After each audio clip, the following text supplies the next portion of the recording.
മന്നാൻ സമുദായത്തിൻ്റെ ആചാരാനുഷ്ഠാന കലാരൂപമാണ് മന്നാൻ കൂത്ത്.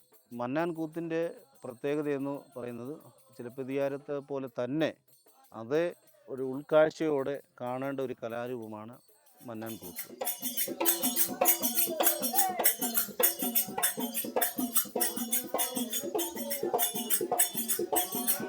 പഞ്ചൻ പൂലാൻ പെരിയാനങ്കൽ എന്ന് പറയുന്ന 2 ഗുരുക്കന്മാരാണ് ഇത് കൂത്തും പാട്ടും പഠിക്കാനായിട്ട് വടക്ക് വൾവ ചെക്കി വൾവ ഗോത എന്ന് പറയുന്ന 2 സഹോദരിമാരുടെ അടുത്താണ് ഇവരെ വിദ്യകൾ പഠിപ്പിക്കാൻ വേണ്ടി ആക്കുന്നത്. ഇവരെ കൊണ്ടുപോകുന്നത് പൂലപ്പൻ പൂലാൻ എന്ന് പറയുന്ന ഒരു കാണിക്കാരനാണ്. അവിടെ ചെന്നതിന് ശേഷം 2 പേർക്കും പറഞ്ഞു കൊടുക്കാൻ കഴിയത്തില്ല, ഒരാൾക്ക് മാത്രമേ വിദ്യ അഭ്യസിച്ച് നൽകാൻ കഴിയത്തുള്ളെന്ന് പറയുകയും പഞ്ചംപൂലാനെ അതിനായി തിരഞ്ഞെടുക്കുകയും പെരിയാനങ്കൻ വെളിയിൽ നിന്ന് പഞ്ചംപൂലാനെ പഠിപ്പിക്കുന്നത് കേട്ട് നിൽക്കുകയും പിന്നീട് ഈ വിദ്യ അഭ്യസിച്ച് പരിശീലനത്തിന് ശേഷം പഞ്ചംപൂലാനോട് മുറ്റത്ത് നിന്ന വൻമരം ദൃഷ്ടി പായിച്ച് ഉണക്കാൻ ആവശ്യപ്പെടുകയും ചെയ്തു. പഞ്ചംപൂലാൻ്റെ ഒറ്റ നോട്ടത്തിൽ വൻമരം വാടുക മാത്രമേ ചെയ്തുള്ളൂ. എന്നാൽ പെരിയാനങ്കൻ അദ്ദേഹത്തിൻ്റെ ഒറ്റ ദൃഷ്ടിയിൽ തന്നെ വൻമരം ഉണക്കി എന്നാണ് ചരിത്രം. അവർ 2 പേരും വിദ്യയെല്ലാം അഭ്യസിച്ച് അവരെ വളരെ സന്തോഷത്തോടെ വൾവാച്ചയ്ക്കും വൾവാക്കോതയും അവർക്ക് അനുഗ്രഹം നൽകി നാട്ടിലേക്ക് തിരിച്ച് അയക്കുകയും നാട്ടിൽ വന്ന് പഞ്ചംപൂലാനും പെരിയാനങ്കനും കൂത്തിൻ്റെ ഈണവും താളവും മേളവും ഒക്കെ ചിട്ടപ്പെടുത്തി അതിനുശേഷമാണ് ഈ കലാരൂപം മന്നാൻ സമുദായത്തിൻ്റെ ഇടയിൽ ഉണ്ടായത്. പ്രിയപ്പെട്ടവരെ, ഈ വർഷത്തെ കാലാവൂട്ട് മഹോത്സവത്തോട് അനുബന്ധിച്ചുള്ള കൂത്തുപരിപാടികൾ അല്പ സമയത്തിനകം തന്നെ ആരംഭിക്കും.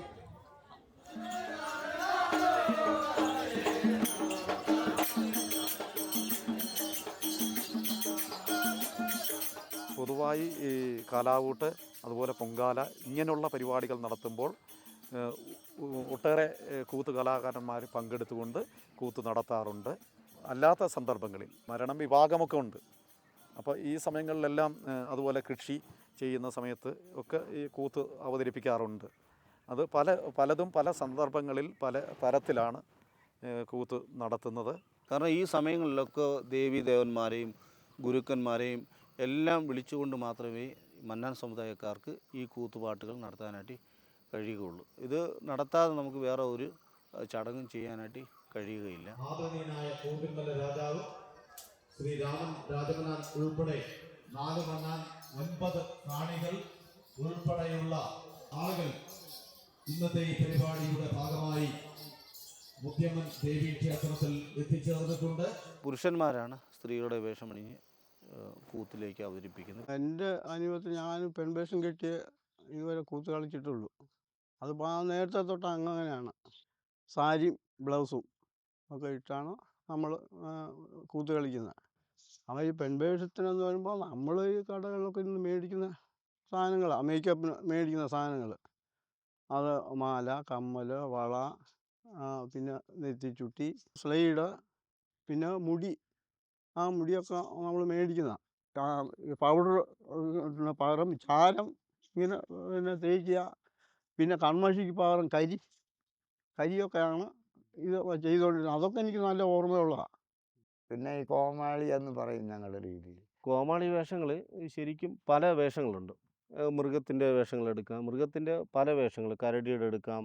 അതുപോലെ തന്നെ നമ്മൾ ഇലകൾ കൊണ്ടുള്ള പ്രത്യേകം ഡ്രസ്സൊക്കെ ധരിച്ചിട്ട് അവരിങ്ങനെ ജനങ്ങൾ ഇരിക്കുന്നിടത്ത് അവരൊരു കോമഡി പോലെ ഇത് പറഞ്ഞ് അതുങ്ങളെ ചിരിപ്പിക്കാനും. അപ്പോൾ ഉറക്കം വരില്ല ആർക്കും, വെളുക്കോളെ ഇത് ഇരുന്നോളും. ഇപ്പം അതില്ല. ഇപ്പം അങ്ങനെയുള്ള നേരത്തെ ഒക്കെ അത് ഭയങ്കരമായിട്ടുണ്ട്.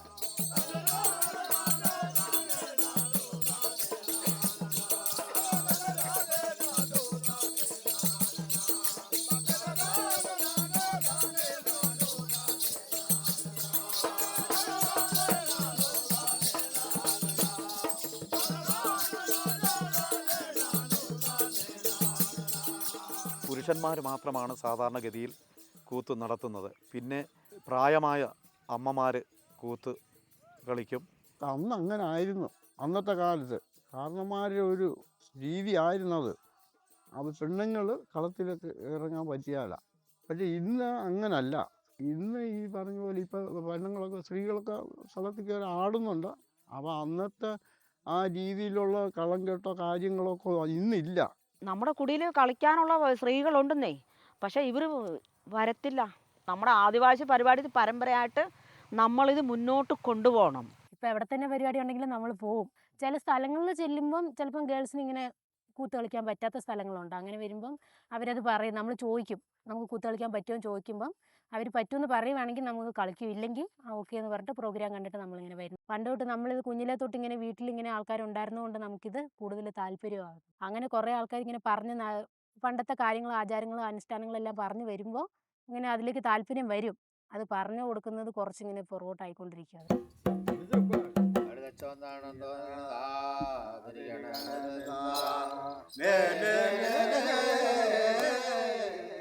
കൂത്തുപാട്ട് തുടങ്ങുമ്പോൾ ആദ്യം ദൈവങ്ങൾക്ക് വേണ്ടിയിട്ടാണ് നമ്മൾ ഈ കൂത്തിൻ്റെ ആദ്യത്തെ പാട്ട് തന്നെ സമർപ്പിക്കുന്നത്. 800-ലധികം വരുന്ന മലദൈവങ്ങളെ സ്തുതിച്ചുകൊണ്ടാണ് പാടുന്നത്. നല്ല 800 തേവർ കേളെല്ലാം നല്ല രാമ രാമു ഹടിയനങ്ങളെ കാക്ക വേണ്ടുമാ.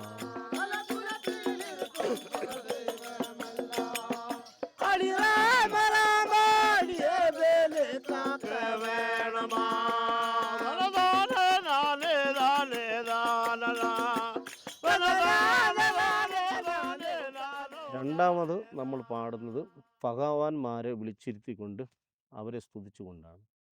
അത് തെക്കും ശബരിമല അയ്യപ്പനും മുല്ലൂരാണ്ടവനും കാഞ്ചാത്തി മുത്തിയമ്മ, കോശുവൻ ഭവാൻ, നടാണി അയ്യപ്പൻ, ചേർക്കലുമുത്തി, ചേർക്കലുമുത്തന്മാരെന്ന് പറയുന്ന കുറേ ദൈവങ്ങളുണ്ട്.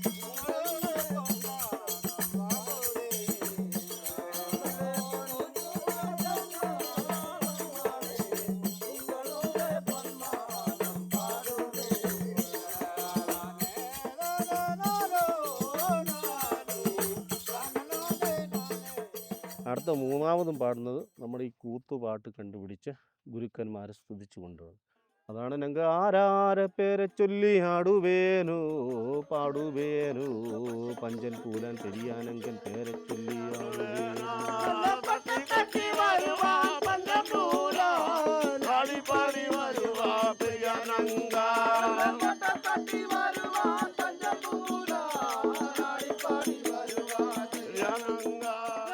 ഇപ്പം എന്ന് വെച്ച് കഴിഞ്ഞാൽ അമ്പലത്തിലാണ് ഫസ്റ്റിൽ മേക്കപ്പ് കഴിഞ്ഞ് അവിടെയാണ് ഇപ്പോൾ ഡാൻസ് കളിക്കുന്നത്. നേരത്തെ ഒക്കെ എന്ന് പറയുമ്പോൾ ഈ മുറ്റത്താണ് കളിക്കുന്നെങ്കിൽ ഇച്ചിരി മാറി അവിടെ ഒരു ഇച്ചിരി സ്ഥലം ഉണ്ടാക്കും.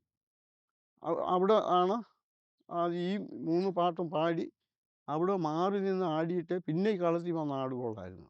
ഈ 3 പാട്ട് കഴിഞ്ഞിട്ടാണ് പിന്നെ കളത്തിൽ വന്നാണ് കോവിലൻ്റെ കഥ തുടങ്ങണം. അത് തുടങ്ങിയാൽ പിന്നെ നേരം വെളുക്കണം. വെളുത്താൽ നിർത്തുക. അതിൽ 82-85 പാട്ടോളമുണ്ട് ഈ കോവിലിൻ്റെ. അത് ചരിത്രം പറഞ്ഞ് തട്ടായിട്ട് തന്നെ അപ്പോൾ വന്നു.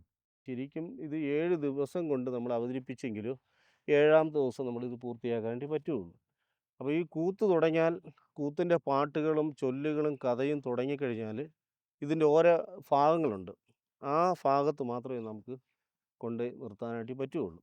അത് ഒന്നാമത്തെ സന്ദർഭം വരുന്ന ഭാഗം എന്ന് പറയുന്നത് ഇതിൻ്റെ ഒരു കഥയിലെ തുടക്കമാണ് വർണ്ണമാല. ശിവനും പാർവതിയും ഭിക്ഷാടനത്തിന് വേണ്ടി വരുമ്പോൾ ഇവർ കൊടുക്കുന്ന ഭിക്ഷയുണ്ട്. അതായത് ഈ മണ്ണും മരടും കരടെല്ലാം നിറഞ്ഞിട്ടുള്ള ഒരു ഭിക്ഷയാണ് അത് കൊടുക്കുന്നത്. അപ്പോൾ അത് കൊണ്ടുപോയിട്ട് കാവേരി ആറ്റിൽ തുറന്നു നോക്കുന്ന ഒരു സന്ദർഭം.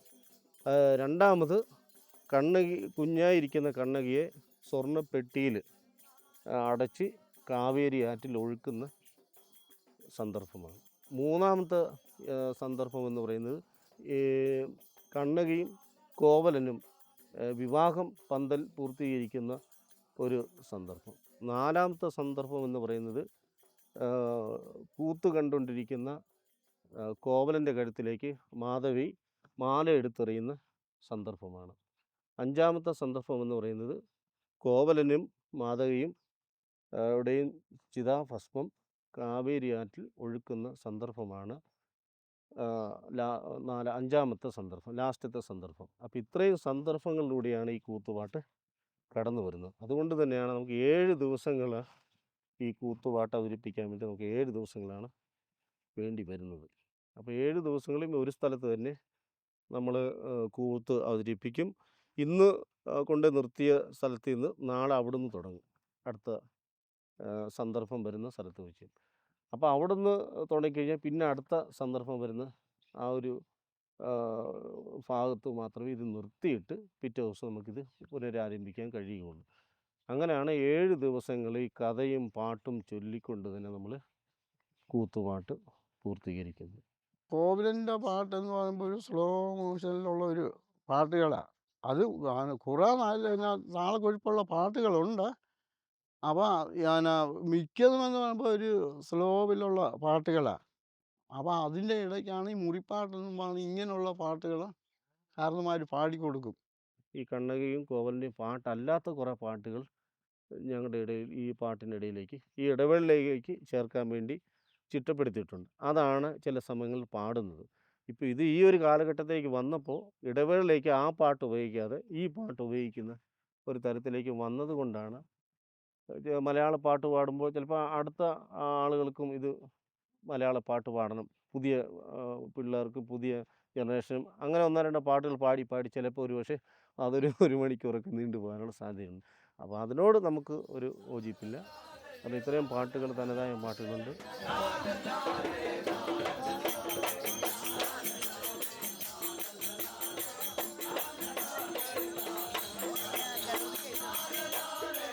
കോവിലൻ്റെ കഥ ആദ്യം തൊട്ട് അവസാനം വരെ ഈ ചൊല്ലെന്ന് പറഞ്ഞൊരു സാധനമുണ്ട്. ഈ ചൊല്ല് വിരുത്തമെന്നാണ് ഞങ്ങൾ പറയാറ്. വിരുത്തമെടുക്കുമ്പോൾ ഈ കഥ പറയുന്നതാണ് ഈ വിരുത്തം.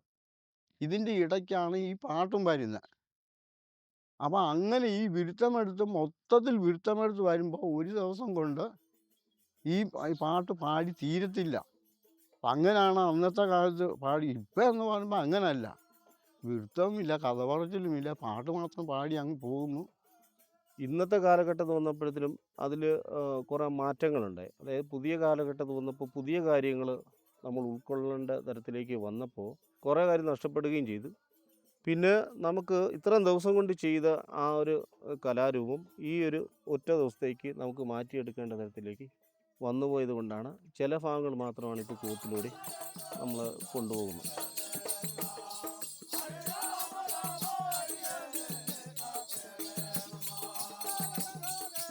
വെളുക്കുന്ന വരെയുള്ള പരിപാടിയാണല്ലോ. ചില സമയത്തൊക്കെ ഒരു 6 മണി 7 മണി വരെയൊക്കെ ചിലപ്പം കളിച്ചാൽ എല്ലാവരും എഴുന്നേൽക്കും. ഈ മംഗളം പാടുമ്പോൾ ഈ കാഴ്ചക്കാരാണെങ്കിൽ പോലും അവർ എഴുന്നേറ്റ് നിൽക്കും. നിന്ന് കഴിയുമ്പോൾ എന്നിട്ടാണ് പിന്നെ ഈ മംഗളം പാടുന്നത്. അങ്ങനെയാണ് അതിൻ്റെ ലാസ്റ്റത്തെ ഇടപാട്.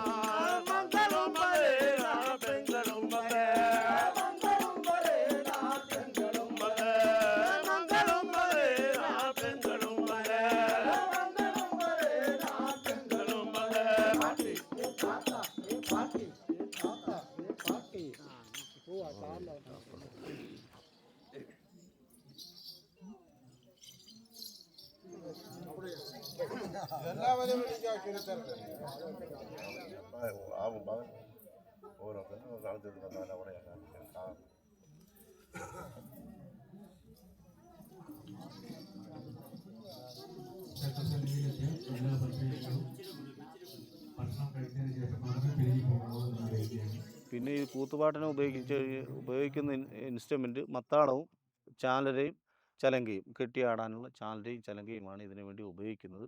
കളത്തിൽ വന്ന് മത്താളം തൊട്ട് തൊഴുത്, പിന്നെ ആ ഭൂമി തൊട്ട് തൊഴുത്, പിന്നെ നമ്മൾ പാട്ടും ഡാൻസിലോട്ടങ്ങ് തുടങ്ങും.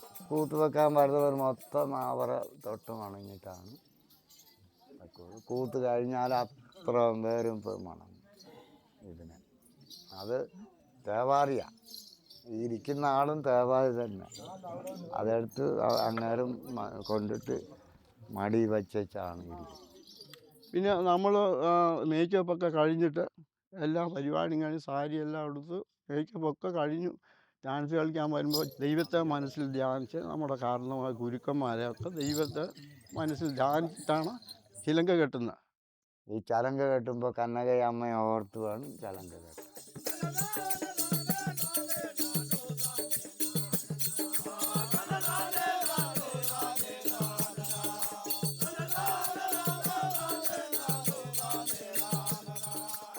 അപ്പോൾ നമ്മുടെ പാട്ടും ആ ചെണ്ടയും ഗഞ്ചറയും അതുപോലെ പോയെങ്കിൽ ഡാൻസും കൂത്തും വെക്കാൻ പറ്റുള്ളൂ. ഒന്ന് താളം തെറ്റിയാൽ മതി, മൊത്തം ഉഴപ്പായിട്ട്. പാട്ടിനും താളത്തിനും അനുസരിച്ചുള്ള സ്റ്റെപ്പുകളാണ്. അത് പ്രത്യേകം പഠിക്കുന്നതല്ല അത്. അങ്ങനെ കൂത്ത് കളിക്കുന്നത് നമുക്ക് ബാക്കി മുതുവാൻ കൂത്ത് കളിക്കുന്നതിനോ അല്ലെങ്കിൽ പണിയന്മാർ അവരങ്ങനെ കളിക്കുമ്പോൾ അവർക്ക് ഓരോ താളത്തിനനുസരിച്ച് ഓരോ സ്റ്റെപ്പ് വെച്ച് താളം വെച്ച് കളിക്കും.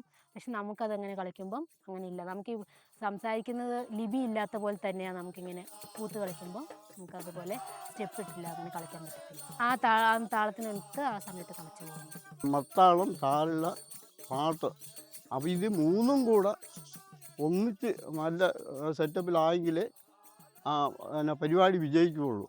അല്ലെങ്കിൽ കാണുമ്പോഴും ഇങ്ങനെ ആയിപ്പോകും.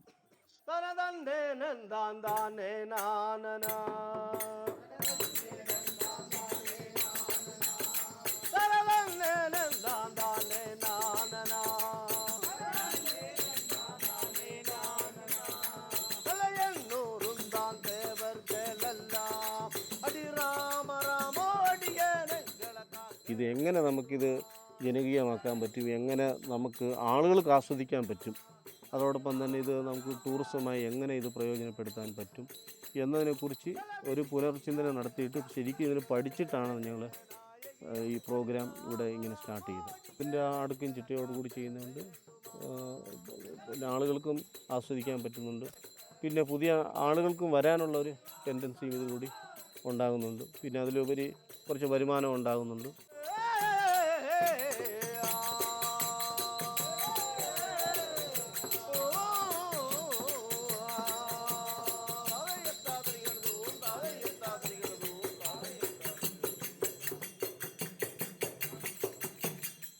മന്നാൻകൂത്ത് പല ആളുകളും ശരിക്കും സ്റ്റഡി നടത്തിയിട്ട് ഇതൊരു നാടോടി കഥയാണ് എന്നുള്ള ഒരു രീതിയിൽ ഒരു പുച്ഛത്തോടെ ഇതിനെ തള്ളിക്കളയുന്ന ഒരു പല എഴുത്തുകാരും പല ചരിത്രകാരന്മാരും ഒക്കെ പറയുന്ന ഒരു രീതി നമ്മൾ കണ്ടുവരുന്നുണ്ട്. പക്ഷേ ഇതിൻ്റെ ഉള്ളിൽ നിൽക്കുമ്പോൾ നമ്മൾ ഈ കലാരൂപത്തെയും ഈ മന്നാൻകൂത്ത് പാട്ട് അത് പാടി കഥകൾ പറഞ്ഞ് നമ്മൾ പോകുമ്പോൾ ഇതിൻ്റേതായ ഒരു ആഴപ്പരപ്പ് ഈ കഥയിൽ ഈ മന്നാൻകൂത്തിനുണ്ട്.